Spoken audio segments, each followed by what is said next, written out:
I'm aware that Dreamworks does their thing and makes movie after movie after movie, but this one is some real damn true poetry. And I can't believe I'm saying this unironically, but I've been seeing this film everywhere, all besides YouTube, so here I am talking about it because it got to the point where I had to see it. It felt like it was mandatory, so I watched it, and my God, it was fantastic. It was something truly special. And I know it does sound like I've been talking about a movie that has been hyped up now for centuries, that we've been waiting for however long, but no, none of that. I'm simply talking about the new movie that came out, Puss in Boots: The Last Wish. I watched this some nights ago, and I've been wanting to make this video, and I just haven't been able to until now. And my God, for some odd reason, it is the only thing that I can think about. No one else has seen it that I talk to, so I'm kind of talking to a wall when I talk about it to anyone. So here I am. Again, I've been seeing it everywhere, just haven't seen it whatsoever on YouTube for some reason, so that's why I'm here.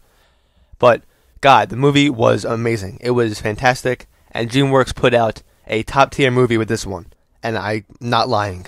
I recommend it heavily to anyone who hasn't watched it. If you're even worried about this movie that much, I guess this is a spoiler review, but if you don't mind, then enjoy the ride and join me in praising the movie for however long this video is going to be. Firstly, I'll talk about the plot and the film overall, and just for anyone who doesn't know too much about it, so here we go. Puss in Boots is a movie about Puss in Boots, of course, and him really trying to live up to the legend of himself. He is this ferocious, feline, fearless hero that really tries to live up to the fame and live up to the expectations of the fairy tale world around him. But we all do know who Puss in Boots is, I hope. He is a cat after all, and with this, combined with the fearless, self-obsessed life that he lives, he has died over and over again and has used up all of his 9 lives. And now he is down to his final life. But of course we can't forget, this is a world of fairy tales, and that's where we're at for this movie. So somewhere out there, far, far away, is the mythical wishing star, a shooting star that will grant any wish. So of course Puss in Boots goes out to pursue this in hopes to get the wishing star, to get his 9 lives back, to continuing on living the legend that is himself. And this plot, well, the whole movie in general, is just very visually beautifully done, and the story is very poetic. It blew me away in the best way possible, and I thought a Puss in Boots movie would never do that to me. Each and every character does bring something to the table as well.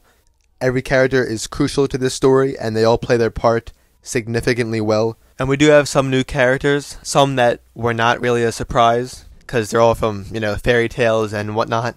And we also have some old and familiar faces. But of course, I can't make a video on this and not mention likely one of the best parts of this film, the main antagonist, the villain of this story, if you will, the big bad wolf, aka Death. Or honestly, not even aka, it's just Death. He makes that clear himself. It's not rhetorically or metaphorically or figuratively. He is Death incarnate.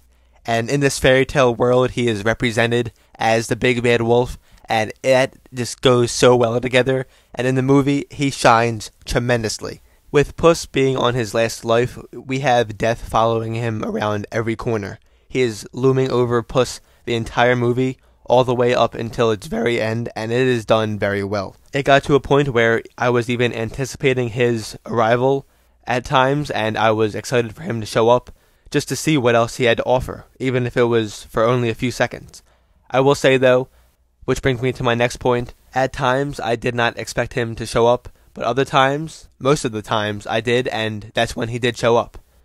So, with that and the rest of the movie, a lot of the movie actually, it's very predictable.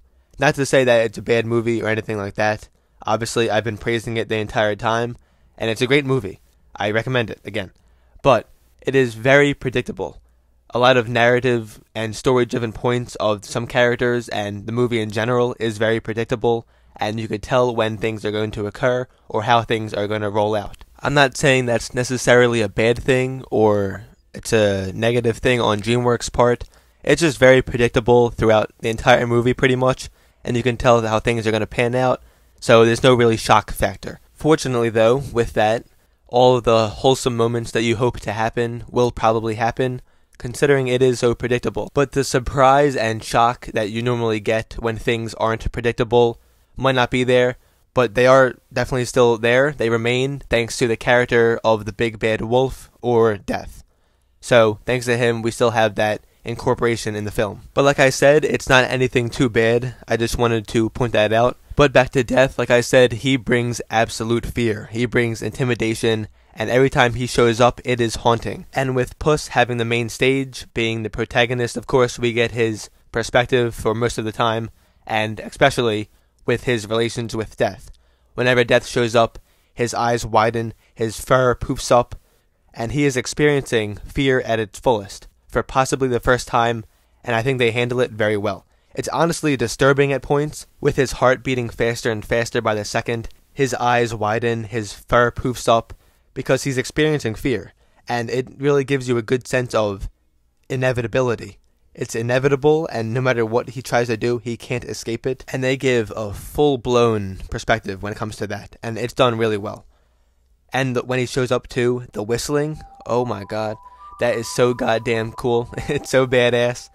But all of this leaves a very dark and mature theme for the movie, which I think I appreciate the most out of it when it comes to the movie themes, which they do handle it really well. But besides that, they have, of course, the lighthearted and joyful theme of the movie, because again, it is a kids' movie with humor as well, which honestly does land for me for the most part. Not all of it, I can't lie, but most of it did land, and I found some of it funny. Especially some of the supporting antagonists in the movie.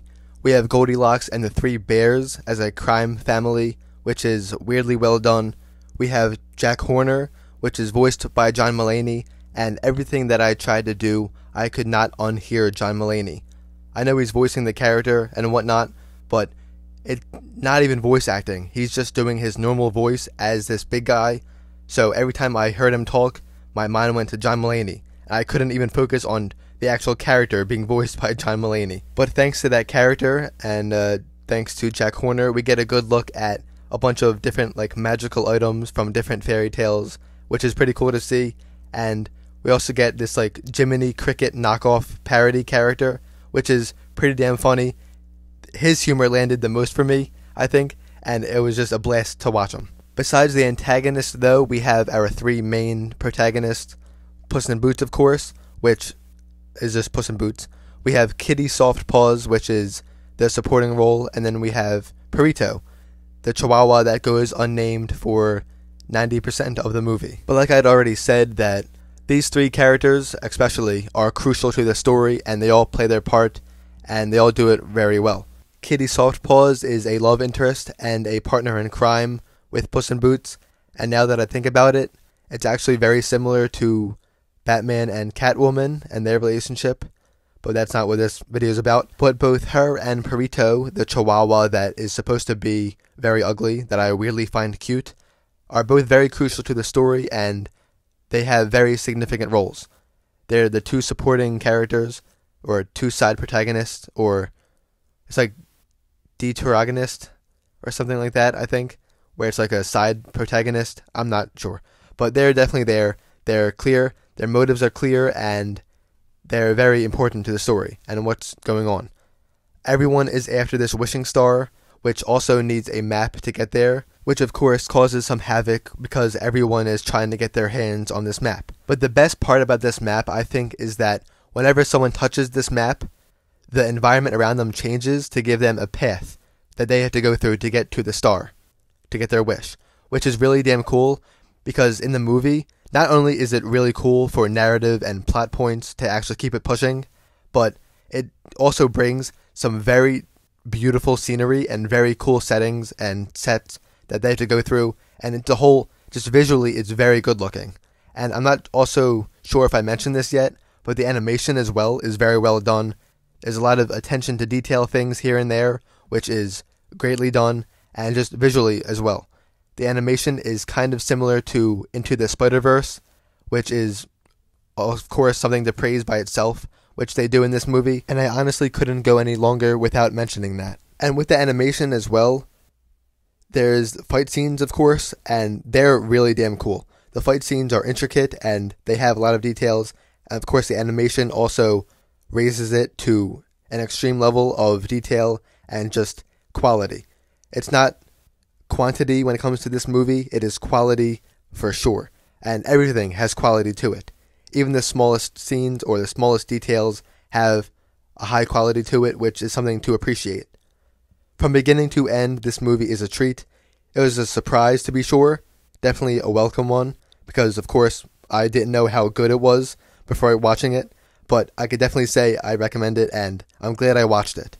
But even with all of that, the biggest takeaway from this movie, that is probably the true reason of why I can't stop thinking about it, is that how goddamn poetic it is. Well, that and of course the well-written villain and characters and story and all the sets and all of that. But the true poetry I'm talking about is that after Puss in Boots has died so many times and he's now on his final life, with death incarnate literally chasing him from the beginning all the way up until the movie's very end, he finally settles down and chooses to appreciate what's in front of him. Rather than taking life for granted, he knows and he acknowledges that this is his one and only life, and he is going to appreciate what's in front of him rather than taking it for granted, live in the moment, and appreciate the life that he has. And with that, that really sums it up, pretty much. It sums it up pretty well, and God, I really thoroughly enjoyed this movie. I thought it was a fantastic film, great animation, great characters, great villain, of course, and everything. Just beginning to end, it was a treat. Like I said, it was definitely a welcome one, and I would watch it again if given the chance. I mean, I could whenever, I just haven't yet. But this really makes me excited for the future of animated films as well. And honestly, so far, it's the best movie of the year that I've watched. But then again, we also have some incredible movies to come. We have the Super Mario Bros. Movie, of course, to come, which is probably going to beat this one. We also have Across the Spider-Verse later this year. We have a lot of movies that I was hoping for. I'm looking forward to them. Puss in Boots, The Last Wish, was not a movie that I thought I would be excited for, but now that I've watched it, I'm glad I did. But I think that sums up everything. I've praised this and sucked it off enough, so apologies for that. But thank you for watching. Let me know what you think if you've watched this. I probably went on for enough. I think I've said everything that I wanted to. I talked about the characters, the animation, the sets, the villains, all of that. And I think that's pretty much it. The way they ended the movie as well makes me think that they're going to have like this universe started. But honestly, I wouldn't mind if these characters showed up again. But I don't see how or why. But I'll be looking forward to it and whatever they plan to release next. But thanks for watching this one. I think that's it. And that's all. Thanks for watching. Leave a like, leave a comment, and subscribe if you're not already. And if you are subscribed, turn that notification bell on. Thank you very much, and that's all. See ya.